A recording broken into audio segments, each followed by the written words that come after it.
தாவர உலகம் இந்த பாடத்துக்கான லைன் பை லைன் கொஸ்டின்ஸ் இந்த வீடியோவில் பார்க்கலாம். இந்த பாடம் 6th ஃபர்ஸ்ட் டேர்ம் பயாலஜியில் இருக்குது. டோட்டலாக 73 கொஸ்டின்ஸ் இருக்குது. உயிரினங்களின் வாழ்க்கை முறை, அமைப்பு மற்றும் செயல்களை பற்றி பயிலும் இயற்கை அறிவியல், உயிரியல். தாவரத்தின் பல்வேறு பகுதிகள் டேஸ் ஆக பயன்படுகின்றன. உணவு, மருந்து, மரக்கட்டைகள், வாழ்விடம். பூக்கும் தாவரங்களின் 2 முக்கிய தொகுப்புகள், வேர் தொகுப்பு, தண்டு தொகுப்பு. கணுக்களும் கணுவிடை பகுதிகளும் இல்லாதது எது? வேர்கள். வேரின் நுனி பகுதியில் டேஸ் உள்ளது? வேர் மூடி. நேர்புவி நாட்டம் உடையவை வேர்கள். தாவரங்களின் வேர் தொகுப்புகள் 2 வகைப்படும். அவை ஆணிவேர் தொகுப்பு, சல்லிவேர் தொகுப்பு. இருவித்திலை தாவரங்களில் காணப்படும் வேர் அமைப்பு ஆணிவேர் தொகுப்பு. ஆணிவேர் தொகுப்பிற்கு உதாரணம் அவரை, மா, வேம்பு. ஒருவித்திலை தாவரங்களில் காணப்படும் வேர் அமைப்பு சல்லிவேர் தொகுப்பு. சல்லிவேர் தொகுப்பிற்கு உதாரணம் நெல், புல், மக்காச்சோளம். வேரில் உணவு சேமிக்கும் தாவரத்திற்கு எடுத்துக்காட்டு கேரட், பீட்ரூட். தண்டு தொகுப்பின் மைய அச்சு தண்டு.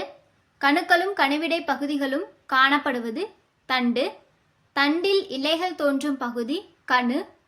2 கணுக்களுக்கு இடையே உள்ள பகுதி கணுவிடை பகுதி. தண்டின் நுனியில் தோன்றும் மொட்டு நுனிமொட்டு. இலையின் அடிப்பகுதிக்கும் தண்டிற்கும் இடையே உள்ள கோணம் இலைக்கோணம். தண்டின் இலையின் கோணத்தில் தோன்றும் மொட்டு கோணமொட்டு. தண்டில் உணவை சேமித்து வைக்கும் தாவரம் கரும்பு. தண்டின் கணுவின் மேல் விரிந்த தட்டையான பசுமை நிறத்தில் தோன்றும் புற அமைப்பு இலை. தண்டு மற்றும் இலையை இணைக்கும் காம்பு பகுதி இலைக்காம்பு. இலையின் பசுமையான தட்டையான பகுதி இலைத்தாள் அல்லது இலைப்பரப்பு. இலையின் மையத்தில் உள்ள நரம்பு மைய நரம்பு. தண்டு அல்லது கிளையுடன் இணைக்கப்பட்டுள்ள இலையின் பகுதி இலையடி பகுதி.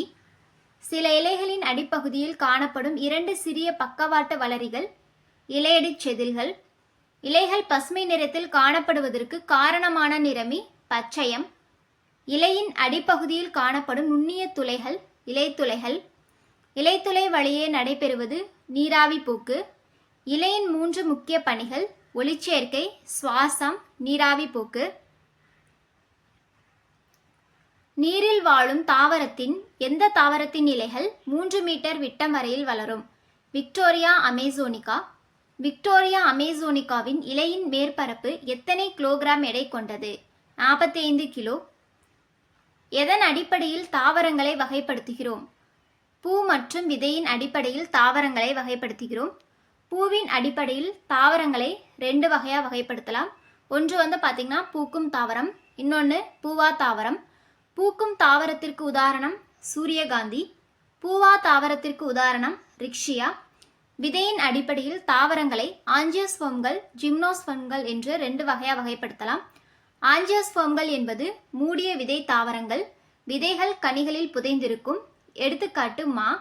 ஜிம்னோஸ்போம்கள் என்பது திறந்த விதை தாவரங்கள். விதைகள் கனிகளில் புதைந்திருக்காது. ஜிம்னோஸ்போம்கள் தாவரத்திற்கு எடுத்துக்காட்டு சைக்கஸ். ஒவ்வொரு உயிரினமும் உயிர் வாழவும் இனப்பெருக்கம் செய்யவும் தேவைப்படும் இடம் வாழிடம். இந்த வாழிடம் பார்த்திங்கன்னா நீர்வாழிடம், நிலவாழிடம்னு 2 வகையாக வகைப்படுத்தலாம். நீர் வாழிடம் எத்தனை வகைப்படும்? 2.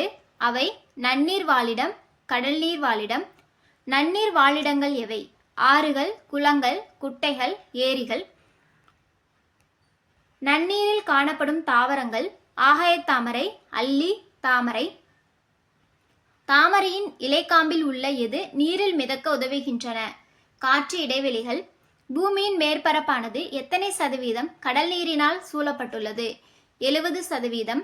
பூமியின் மொத்த ஒளிச்சேர்க்கையில் கடல்வாழ் தாவரங்களின் பங்கு 40%. கடல் நீர் வாழிடத்திற்கு உதாரணம் கடல் பாசிகள், கடல் புற்கள், சதுப்பு நில புற்கள் மற்றும் தாவர மிதவைகள்.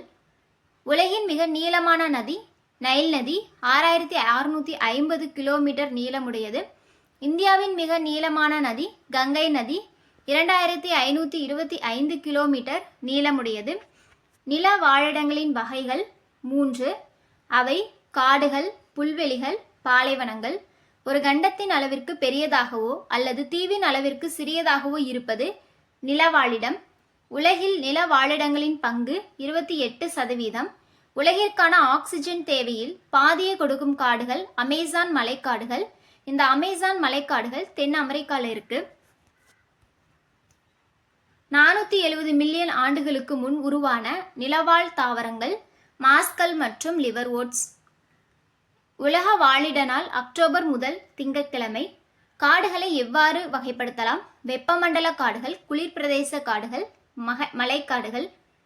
காடுகளில் ஆண்டு சராசரி மழையளவு 25 சென்டிமீட்டர் முதல் 200 சென்டிமீட்டர் வரை.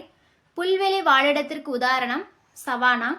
பூமியில் பாலைவனத்தின் பங்கு 20%. பாலைவனங்கள் பகுதியில் ஆண்டின் சராசரி மழையளவு 25 சென்டிமீட்டருக்கும் குறைவு. காடுகளில் ஆண்டு சராசரி மழையளவு 25 சென்டிமீட்டர் முதல் 200 சென்டிமீட்டர் வரை. பாலைவனத்தில் தாவரங்கள் நீரையும் கனிம உப்பையும் இலையில் சேமித்து வைத்ததால் டேஸ் தடிமனாக காணப்படுகிறது. இலை. நீரை தண்டில் சேமித்து வைப்பது கள்ளித்தாவரங்கள். கள்ளித்தாவரங்கள் நீரை தண்டில் சேமித்து வைப்பதால் அதன் இலைகள் டேஸாக மாற்றமடைகின்றன. முட்கள். பாலை வாழிடத்தின் வகைகள்: வெப்ப வறட்சி பாலைவனங்கள், மிதவெப்ப பாலைவனங்கள், கடல் சார்ந்த பாலைவனங்கள், குளிர் பாலைவனங்கள். பாலைவன வாழிடத்திற்கு உதாரணம் சப்பாத்தி கள்ளி, அகேவ், சோற்று கற்றாழை, பிரையோஃபில்லம். மணல் குன்றுகளால் ஆன மிகப்பெரிய பாலைவனம் தார் பாலைவனம். சிற்றிலைகள் பற்று கம்பிகளாக மாறியுள்ளவைக்கு உதாரணம் இனிப்பு பட்டாணி. லத்திரஸ் என்பது டேஸ் இனிப்பு பட்டாணி. கோணமொட்டு பற்று கம்பிகளாக மாற்றமடைவது பாகற்காய். நீண்ட மெலிந்த வளையும் தன்மையுடைய தண்டுகளால் நேராக நிலைத்து நிற்கும் தன்மை அற்றவை சங்குப்பூ, மல்லிகை.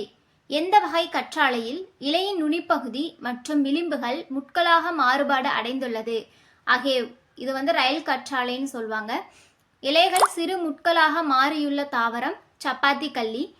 தண்டு பகுதியில் கூர்மையான முட்கள் காணப்படுவது காகிதப்பூ. காகிதப்பூவை போகன்வில்லான்னு சொல்லுவாங்க. வளரும் பருவநிலையில் அதிவேகமாக வளரக்கூடிய தாவரம் மூங்கில்.